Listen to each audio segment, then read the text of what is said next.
So once you've downloaded the Java JDK and you have IntelliJ installed, you can open up IntelliJ to start your first project. So to create a project in IntelliJ, the first thing you have to do is just click New Project. And make sure you have an SDK selected. I have Java 11 selected. So we're just gonna create a Java project, leave the default settings, click Next. Click Next again. And we're gonna call this Hello World. And then this is just where the project will be saved in your file structure. So I'm going to click Finish, and the project will open. So this is what it will look like when you start an IntelliJ project. Now, to start writing code, you'll need to create a file in the source folder.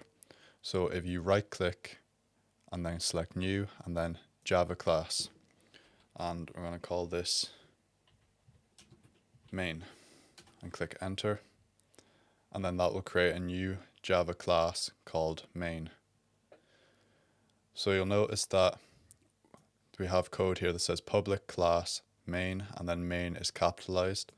So any classes in Java have to have a capital letter, and you'll notice that main here matches the file name here, which is also main.java. So any code we want to write for this class has to go in between the two curly brackets here. So if we want to run code in this file, we need to create something called the main method. So to create the main method, we type public static void main, and then open brackets, string, then square brackets, args,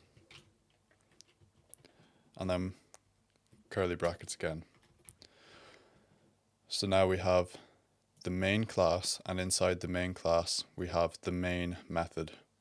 So inside this main method is where the code will be run. So we're going to print out to the console hello world. So to do that we need to type System.out.println, and then open some brackets, then in the brackets type some double quotes, and then inside the double quotes then we'll type hello world. And you'll see there's a red line here, so we need to add a semicolon at the end. And now if we click run, you'll see in the console hello world is printed.